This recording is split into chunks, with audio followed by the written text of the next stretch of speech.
Hello everyone, how are you. जय श्री सीताराम। दोस्तों, आप सबका बहुत बहुत स्वागत है हमारे इस YouTube platform English by SK sir. दोस्तों, लास्ट सेशन में हम लोगों ने कंडीशनल सेंटेंस के कुछ और टाइप देखे हैं।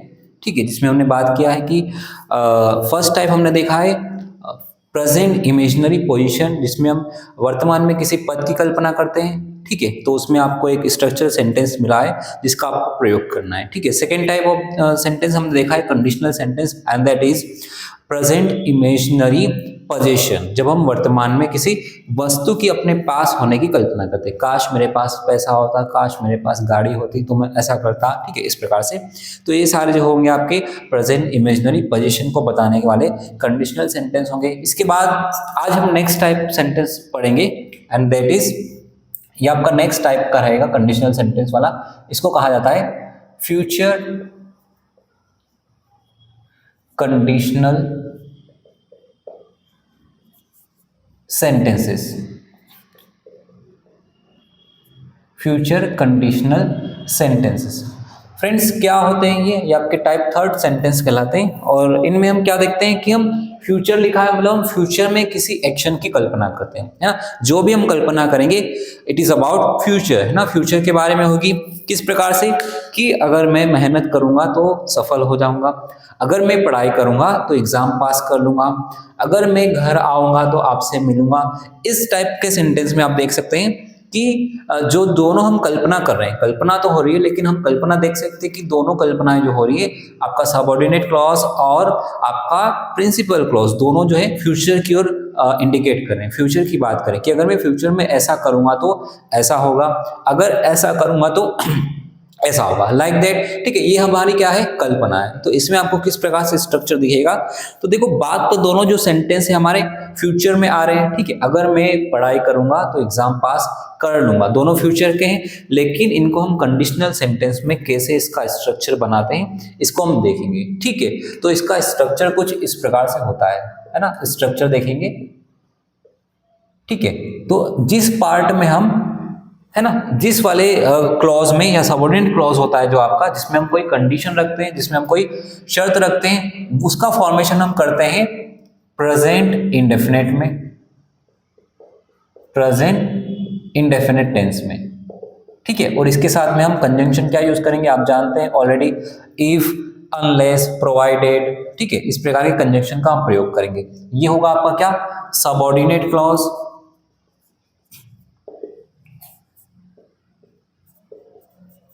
जिस क्लॉज में हम कोई शर्त रखेंगे उसका फॉर्मेशन हम किस में करेंगे, कौन से टेंस में होगा, प्रेजेंट इंडेफिनिट में होगा। और जिस वाले पार्ट में हम, है ना, उसका परिणाम बताएंगे कि अगर मैं मेहनत करूंगा तो सफल हो जाऊंगा, अगर मैं पढ़ाई करूंगा तो एग्जाम पास कर लूंगा। अब इसमें कॉन्सिक्वेंस क्या हो रहा है, एग्जाम पास करना क्या हो रहा है आपका, कॉन्सिक्वेंस परिणाम बता रहा है, तो वह होगा आपका प्रिंसिपल क्लॉज। प्रिंसिपल क्लॉज का फॉर्मेशन हम किस में करेंगे, तो इसको हम बनाते हैं, इसका स्ट्रक्चर होता है कुछ इस प्रकार से फ्रेंड्स, है ना। इसको हम बनाते हैं फ्यूचर इंडेफिनिट टेंस में। किसमें, फ्यूचर इंडेफिनिट में। Okay, are you getting it. ठीक है, तो हमने देखा है यहाँ पे जो आपका सबऑर्डिनेट क्लॉज होगा उसको हम बनाएंगे प्रेजेंट इंडेफिनिट में, और जो उसका परिणाम बताएगा, मतलब कि जो आपका प्रिंसिपल क्लॉज होगा वो होगा आपका फ्यूचर इंडेफिनिट में। हम यहाँ पे नोट कर सकते हैं प्रिंसिपल क्लॉज को आपको किस में बनाना है, फ्यूचर इंडेफिनिट में। ये इसका क्या होता है, स्ट्रक्चर। अब फ्यूचर इंडेफिनिट आप जानते हैं, फ्यूचर इंडेफिनिट क्या होता है, आपका सब्जेक्ट होगा, उसमें आपका विल शेल होगा। ठीक है, विल शेल और ऑब्जेक्ट, वर्ब के साथ में, वर्ब का हम फर्स्ट फॉर्म यूज करते हैं और ऑब्जेक्ट दिखाई देगा। ये होता है कि आपका फ्यूचर इंडेफिनिट। प्रेजेंट इंडेफिनिट आप ऑलरेडी जानते हैं, है ना, देखो इतना डिटेल में पढ़ाने की जरूरत नहीं है, आप जानते होंगे। प्रेजेंट इंडेफिनिट क्या होता है, सब्जेक्ट होता है, फिर आपका क्या होता है, हेल्पिंग, सकारात्मक वाक्य होगा तो हेल्पिंग वर्ब का यूज नहीं करते हम, वर्ब का या तो हम फर्स्ट फॉर्म लगाएंगे या एस फॉर्म लगाएंगे, relatable to subject, with regarding to subject. Subject के अकॉर्डिंग हम हेल्पिंग मेन वर्ब का प्रयोग करते हैं। ठीक है, ये यहाँ पे हम मेन वर्ब लिखेंगे। फिर आपका क्या होगा, ऑब्जेक्ट दिखाई देगा। ये होता है आपका प्रेजेंट इंडेफिनिट। और फ्यूचर इंडेफिनिट आप जानते हैं, विल शेल का प्रयोग करते हैं। ठीक है, ओके, क्लियर है। अब हम कुछ एग्जांपल देखेंगे, जैसे कि अगर मैं घर आऊंगा, है ना। अगर मैं घर आऊंगा तो आपसे मिलूंगा। अब इसमें आप बताएंगे हम शर्त कौन से वाले पार्ट में रख रहे हैं। घर आने वाला पार्ट क्या है आपका, शर्त रखने वाला, कंडीशन बताने वाला पार्ट है। और तो इसको हम बनाएंगे किसमें, प्रेजेंट इंडेफिनिट में। तो कैसे बनेगा, इफ अगर मैं घर आऊंगा, इसको बनाना है आपको प्रेजेंट इंडेफिनिट में, हेल्पिंग वर्ब का प्रयोग नहीं करना है। इफ आई कम होम, ये होगा क्या आपका सबऑर्डिनेट क्लॉज हो गया present indefinite. If I come home, इसका परिणाम क्या होगा, अगर मैं घर आऊंगा तो आपसे मिलूंगा, आपसे मिलूंगा, तो ये होगा I will meet you, I will meet you. ये क्या हो गया आपका प्रिंसिपल क्लॉज हो गया। ओके, समझ में आपको, देख सकते हैं आप, ये प्रेजेंट इंडेफिनिट में बना है आपका, और ये बना है आपका फ्यूचर इंडेफिनिट टेंस में बना है, ठीक है। और ये होगा आपका सबऑर्डिनेट क्लॉज। हमेशा ध्यान रखना है, सबऑर्डिनेट क्लॉज को हम प्रेजेंट इंडेफिनिट में बनाएंगे और प्रिंसिपल क्लॉज को फ्यूचर इंडेफिनिट में बनाएंगे। प्रीपोजिशन हमेशा कंजंक्शन हमेशा आपका जो होगा, है ना, ये हमेशा हम सबऑर्डिनेट क्लॉज के साथ में यूज करते हैं।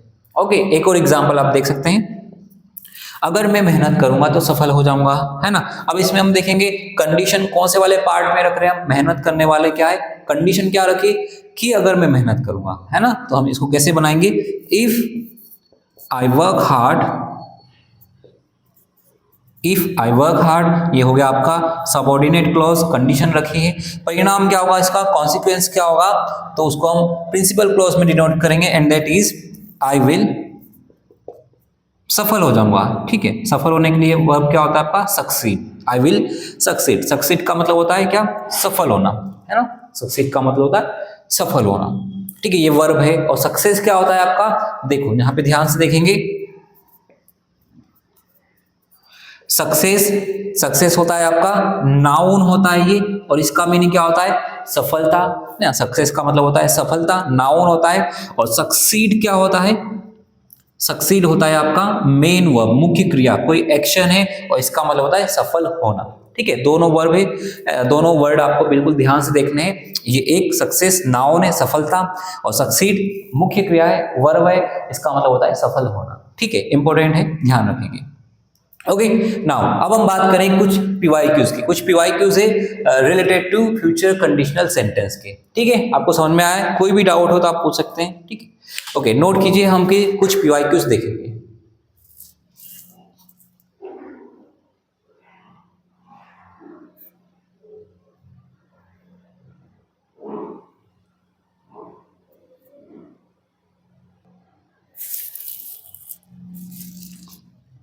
ओके, तो आपके सामने कुछ क्वेश्चन है, पीवाईक्यू से सारे इंपॉर्टेंट क्वेश्चन एग्जाम में आए हुए हैं, ठीक है। मैं आपको बता देता हूँ कौन सा क्वेश्चन कौन से एग्जाम में आया है। लाइक फर्स्ट क्वेश्चन पूछा गया है आपके एलडीसी एग्जाम 2010, देन सेकेंड ये पूछा गया है एलडीसी एग्जाम 2011, देन थर्ड वाला है एलडीसी एग्जाम 2012, देन है आपका है एमटीएस एग्जाम में पूछा हुआ है 2013 की एमटीएस एग्जाम में आया क्वेश्चन है एसएससी एमटीएस में। देन फिर है आपका एसएससी सीपीओ प्री 2017 में पूछा गया क्वेश्चन है, एंड ये कौन सा वाला है आपका फोर्थ वन क्वेश्चन जो है आपका एसएससी सीपीओ में पूछा हुआ है। उसके बाद एसएससी प्री 2018 में पूछा हुआ क्वेश्चन है, और उसके बाद है last question SSC CGL tier 1 exam 2015, ठीक है। मतलब सारे क्वेश्चन है जो एग्जाम में आए हुए हैं।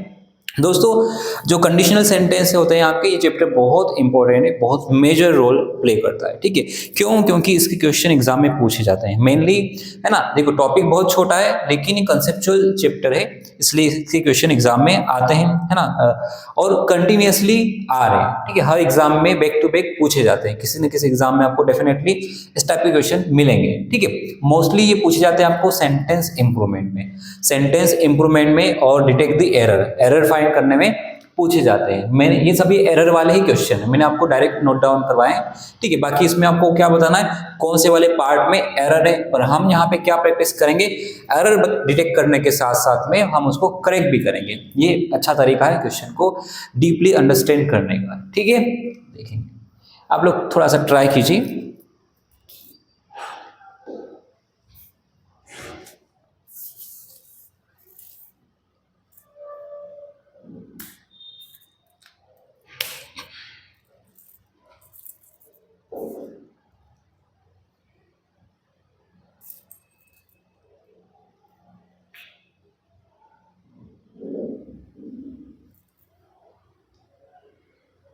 ओके, हम सॉल्व करने की कोशिश करेंगे। First one, unless you will study hard you can not pass, है ना, you can not pass the exam या यू कैन नॉट पास, है ना। अनलेस का मीनिंग क्या होता है, जब तक की।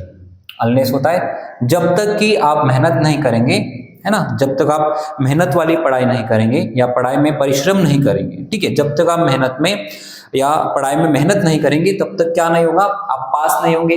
दोनों फ्यूचर के सेंटेंस हैं, लेकिन अब आपको ये देखना है कि इसमें कंडीशन कौन से वाले में रखी जा रही है और कौन से वाले में परिणाम बताया जा रहा है। तो हम यहाँ पे क्या देख रहे हैं, अनलेस से कंजंक्शन का प्रयोग किया है, जब तक कि, ये क्या है, शर्त रखने के लिए हम प्रयोग करते हैं। अनलेस का प्रयोग भी होता है आपका इफ, अनलेस, until,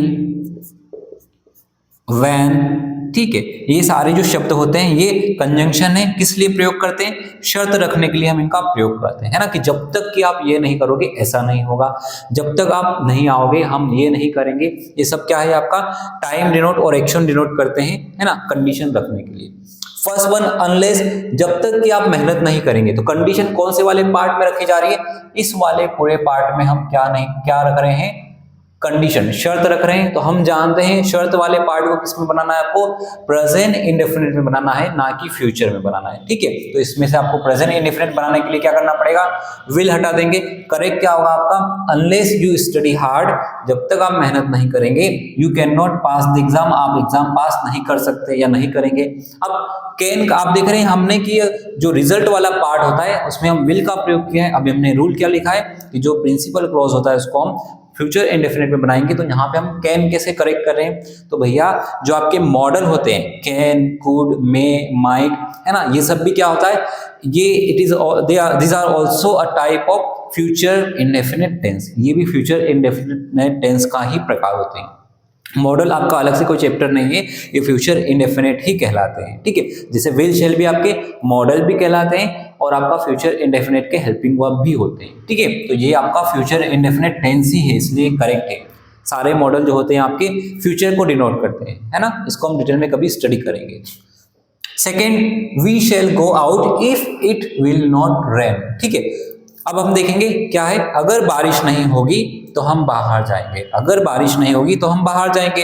कंडीशन क्या रख रहे हैं कि अगर बारिश नहीं होगी, मतलब कि आपका सबऑर्डिनेट क्लॉज कौन सा है, शर्त रखने वाला, कंडीशन बताने वाला पार्ट क्या है, ये है। और इसको हम किस में बनाएंगे, इसको हम बनाएंगे प्रेजेंट इंडेफिनिट में। दैट मीन्स यहाँ पे आपका क्या नहीं आएगा, विल नहीं आएगा। अब नेगेटिव सेंटेंस है और इसको हमें प्रेजेंट इंडेफिनिट में बनाना है। तो आप जानते हैं प्रेजेंट इंडेफिनिट का नेगेटिव का स्ट्रक्चर क्या होता है, सब्जेक्ट होगा, डू डज होगा, फिर आपका नॉट होगा और वर्ब का फर्स्ट फॉर्म होगा, ठीक है। ये होता है प्रेजेंट इंडेफिनिट का नकारात्मक वाक्य, ठीक है। अब हम यहाँ पे हेल्पिंग वर्ब प्रयोग करेंगे इफ इट, इट क्या है आपका सिंगुलर सब्जेक्ट है, इसलिए क्या लगाएंगे, डज का प्रयोग करेंगे। If it does not, if it does not rain, ठीक है, हम बाहर जाएंगे। कब बाहर जाएंगे, अगर बारिश नहीं होगी। ये आपका कंडीशनल सबऑर्डिनेट क्लॉज है और ये आपका फ्यूचर इंडेफिनिट में प्रिंसिपल क्लॉज जिसमें हमने परिणाम बताया, ओके, ठीक है। Third one, if I will play my best I can win against anybody, अगर मैं अपना सर्वश्रेष्ठ, है ना, if I will play my best, my best मतलब मैं अपना सर्वश्रेष्ठ प्रदर्शन करूंगा या अपने सर्वश्रेष्ठ तरीके से खेलूंगा तो मैं किसी से भी जीत सकता हूं, है ना, ठीक है। अब कंडीशन क्या रख रहे हैं इसमें हम कि मैं अपना सर्वश्रेष्ठ प्रदर्शन करूंगा। अगर मैं अपना सर्वश्रेष्ठ प्रदर्शन करूंगा मतलब ये हो गया आपका सबऑर्डिनेट क्लॉज। इसको हमें किस में बनाना है भैया, इसको हम बनाएंगे प्रेजेंट इंडेफिनिट में। दैट मीन्स विल नहीं आएगा, if I play my best, ठीक है। ये हो गया आपका कंडीशन रखने वाला पार्ट, सबऑर्डिनेट क्लॉज, और ये हो गया आपका प्रिंसिपल क्लॉज। इसको हम किस में बनाएंगे, फ्यूचर इंडेफिनिट में। और यहाँ पे हमने कैन का प्रयोग किया है, दैट मीन्स मॉडल है, मॉडल आपका फ्यूचर इंडेफिनिट टेंस होगा, ओके। बहुत बारीक बात है ना, बहुत बारीक कंसेप्ट है। मॉडल आपका क्या रिप्रेजेंट करते हैं, फ्यूचर इंडेफिनिट टेंस ही रिप्रेजेंट करते हैं। क्यों, ऐसा क्यों है, क्योंकि इसमें भी हम कल्पना ही करते हैं, है ना। जैसे I can do this work, मैं यह काम कर सकता हूं, ठीक है, इसमें हम कल्पना करें। और फ्यूचर इंडेफिनिट क्या होता है आपका, फ्यूचर टेंस कल्पना ही होता है ना। भविष्य किसी ने देखा नहीं है, फ्यूचर जैसा कोई टेंस होता नहीं है, केवल हम कल्पना कर सकते हैं। इसलिए मॉडल भी आपके फ्यूचर इंडेफिनिट टेंस में ही काउंट किए जाते हैं। If you will finish your homework I will give you chocolate, है ना। अगर आप अपना होमवर्क खत्म करोगे तो मैं आपको चॉकलेट दूंगा। शर्त क्या है भैया, अगर आप अपना होमवर्क खत्म करोगे, दैट मीन्स ये वाला पार्ट क्या हो गया आपका, सबऑर्डिनेट क्लॉज हो गया। और सबऑर्डिनेट क्लॉज को हम किस में बनाएंगे, प्रेजेंट इंडेफिनिट में बनाएंगे, विल का प्रयोग नहीं होगा। If you finish your homework, अगर आप अपना होमवर्क खत्म करेंगे तो उसका परिणाम क्या होगा, हम आपको चॉकलेट देंगे। प्रिंसिपल क्लॉज किसमें बनाएंगे, इसको हम बनाएंगे फ्यूचर इंडेफिनिट में, जो कि ऑलरेडी फ्यूचर इंडेफिनिट में विल का प्रयोग करके हमने बना चुके हैं। ठीक है, next fifth one, if I will get an opportunity I will attend the seminar.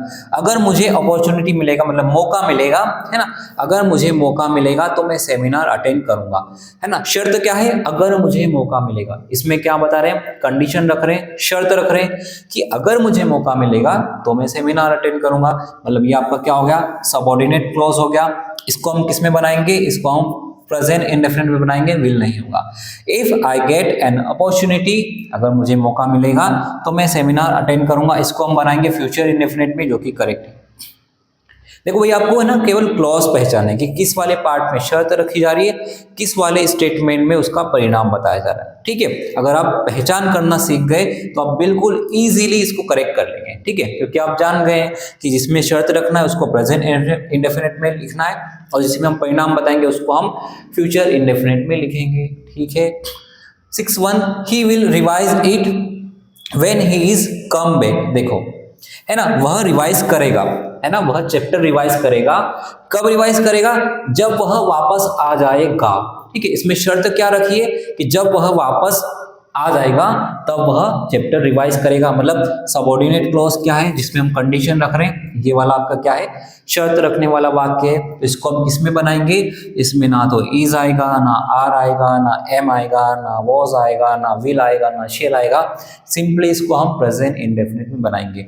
When he comes back, है ना, ये हो गया आपका सबऑर्डिनेट क्लॉज। इसमें हमने शर्त रखी है, अगर वह, जब वह वापस आएगा तब रिवाइज करेगा, ये हो गया आपका प्रिंसिपल क्लॉज। ओके, ठीक है, तो इसको हम फ्यूचर में बनाएंगे और ये प्रेजेंट इंडेफिनिट करेक्ट हो गया। लास्ट वन देख लो भैया, he will tell you about